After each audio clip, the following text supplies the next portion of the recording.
Hi friends, అందరికీ నమస్కారం. Welcome to Shruti's recipe box. ఈరోజు మీ ముందుకి మరో కొత్త రెసిపీతోని వచ్చేసాను. సో రెసిపీలోకి వెళ్ళిపోదామా? వెళ్ళిపోయే ముందు నా ఛానల్ని సబ్స్క్రైబ్ చేయకపోతే సబ్స్క్రైబ్ చేసేయండి, ఓకేనా?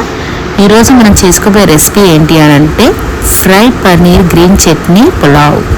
ఓకే, మనకు కావాల్సిన ఇంగ్రీడియంట్ ఫస్ట్ మెయిన్ పన్నీర్ కావాలి అండి. 200 గ్రామ్స్ పన్నీర్ తీసుకుంటున్నాను.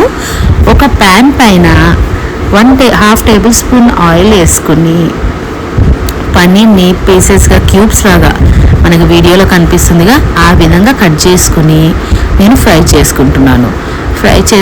చూడండి, ఒక 2 మినిట్స్లోనే మనం ఇలా ఫ్లిప్ చేసేసుకోవాలి, ఎందుకంటే పన్నీర్ చాలా తొందరగా కుక్ అయిపోతుంది. ఓకే, సో మొత్తం అన్నీ ఫ్లిప్ చేసేసుకుంటున్నాను. ఇంకో సైడ్ కూడా చక్కగా గోల్డెన్ బ్రౌన్లో వచ్చేసిందండి. పన్నీర్ చక్కగా కుక్ అయిపోయింది. సో నేను ఈ పన్నీర్ని ఏదైతే గోల్డెన్ బ్రౌన్లో నేను చూపిస్తున్న వీడియోలో ఎలా ఉందో ఆ టైప్లో వచ్చాక నేను అదంతా తీసుకుని నేను వేరే బౌల్లో పెట్టుకుంటున్నాను పన్నీర్ని. ఓకే, ఇప్పుడు నేను ఏం చేస్తున్నాను అంటే నాకు పులావ్కి కావాల్సిన సామాన్లు ఏవైతే స్పైసెస్ ఉంటే అవన్నీ రెడీ చేసుకున్నాను. ఒక బౌల్ తీసుకుని 2.5 టేబుల్ స్పూన్ ఆయిల్ వేసుకుని అందులో కావాల్సిన స్పైసెస్ అన్నీ వేసుకున్నాను. తర్వాత ఒక పెద్ద ఆనియన్ని సన్నగా తరిగి ఆనియన్స్ని కూడా వేసేసుకుని ఫ్రై చేసుకుంటున్నాను. ఇప్పుడైతే నేను ఒక 2 tablespoon ginger garlic paste వేసుకుని ఫ్రై చేసుకుంటున్నాను. మనం పన్నీర్ అని ఓన్లీ పన్నీరే వేయాలని ఉండదండి, కొంచెం వెజిటేబుల్స్ కాబట్టి మనం కొన్ని వెజిటేబుల్స్ కూడా యాడ్ చేసుకుంటే బాగుంటుంది. సో కొన్ని మింట్ లీవ్స్ తీసుకున్నాను, నేను ఒక కప్పు మింట్ లీవ్స్ తీసుకున్నాను, పుదీనా తీసుకున్నాను.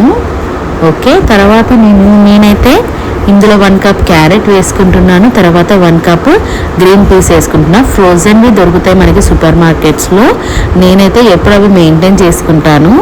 సో ఫ్రోజన్వి లేకపోతే డైరెక్ట్ మనకి బయట దొరుకుతాయి చూడండి, అది కూడా వేసుకోవచ్చు. తర్వాత నేను 10 పచ్చిమిర్చిని పేస్ట్ చేసుకుని దాంట్లో కొంచెం సాల్ట్, కొంచెం వెల్లిపాయలు వేసుకొని పేస్ట్ చేసుకున్నాను. ఇదే మెయిన్ టేస్ట్ ఫ్లేవర్ మనకి. తర్వాత ఏదైతే ఫ్రై చేసుకున్నానో ఆ పన్నీర్ని కూడా నేను వేసేసుకొని మొత్తము చక్కగా కలుపుకుంటున్నాను. ఓకేనా, మొత్తం అట్లీస్ట్ ఒక 2 మినిట్స్ అన్నా కుక్ చేసుకోవాలి, ఇవన్నీ ఫ్లేవర్స్ యాడ్ అవ్వాలి. తర్వాత నేను షాహీ గరం మసాలా వేసుకున్నాను, మార్కెట్లో దొరుకుతుంది మనకి గరం మసాలా అంటే, వేసుకున్నాను. ఆ తర్వాత నేను సాల్ట్ వేసుకున్నాను 1.5 టేబుల్ స్పూను, అండ్ నేను 1 కప్ కొత్తిమీర వేసుకుని మొత్తం ఆ మిశ్రమాన్ని అంతా ప్రాపర్గా కలుపుకున్నాను. తర్వాత నేనైతే 2 గ్లాసెస్ ఆఫ్ రైస్ తీసుకుని వాష్ చేసుకుని నానబెట్టుకున్నాను. 2 గ్లాసెస్ ఆఫ్ రైస్ అంటే మనము ఆల్మోస్ట్ 4 to 5 మెంబర్స్కి సర్వ్ చేయొచ్చు, సరిపోతుంది. నేనైతే రెగ్యులర్గా యూజ్ చేసే రైస్ తీసుకున్నాను, బాస్మతి రైస్ ఏం తీసుకోలేదు. బాస్మతి రైస్తో చేసుకుంటే ఇంకా బాగుంటుంది. ఇక వాటర్ మెజర్మెంట్ అంటే నేను 1:2 రేషియోలో తీసుకున్నానండి. వాటర్ 1:2 అంటే ఇవి రెగ్యులర్ రైస్ కాబట్టి మనకి రెగ్యులర్ రైస్కి నేనైతే 1 గ్లాస్కి 2 గ్లాసెస్ ఆఫ్ వాటర్ వేస్తే పర్ఫెక్ట్గా సరిపోతుంది. లేదు మీరు బాస్మతి రైస్తోనే చేసుకుంటాము, అవైలబుల్ ఉంది మేము తీసుకుని చేసుకుంటాము అంటే అలా కూడా చేయొచ్చు. బాస్మతి రైస్ అయితే మనం వాటర్ 1 గ్లాస్కి 1.5 గ్లాస్ వాటర్ వేసుకోవాలి. ఓకేనా, 1:1.5 రేషియోలో తీసుకోవాలి.